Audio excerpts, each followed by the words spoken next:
Thomas the Tank Engine has worked his branch line for many years and knows it very well.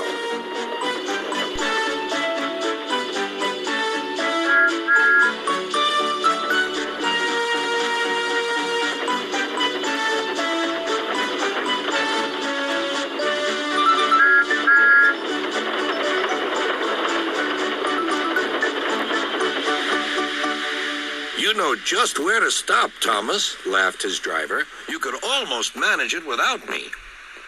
Thomas had become conceited. He didn't realize his driver was joking.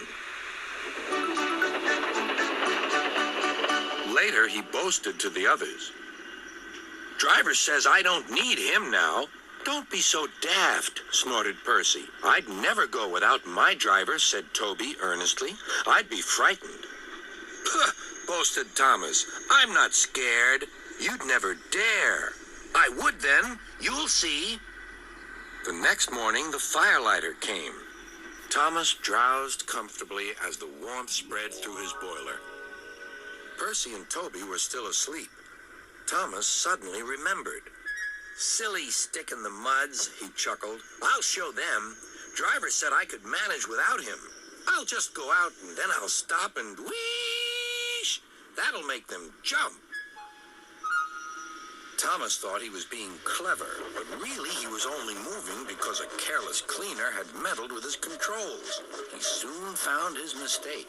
He tried to whoosh, but he couldn't. He tried to stop, but he couldn't. He just kept rolling along.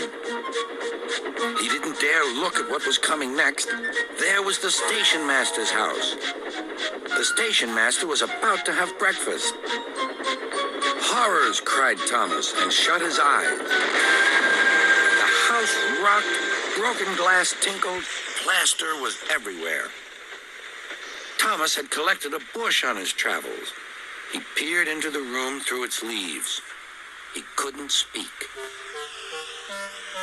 The station master was furious. His wife picked up her plate. You miserable engine, she scolded. Just look what you've done to our breakfast. Now I shall have to cook some more. She banged the door. More plaster fell. This time it fell on Thomas. Thomas felt depressed.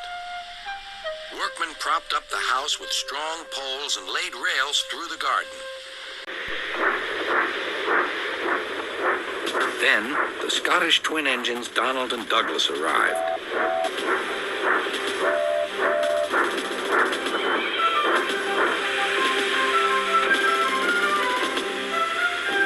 Dinna fash yourself, Thomas. We'll soon have you back on the rails. They laughed.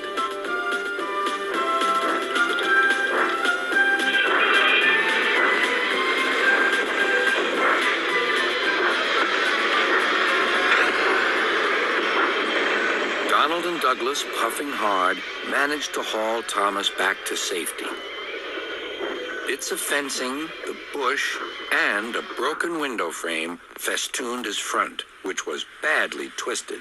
The twins laughed and left him. Thomas was in disgrace. There was worse to come. You're in a lot of trouble, Thomas. I know, sir. I'm sorry, sir. Thomas's voice was muffled behind his bush.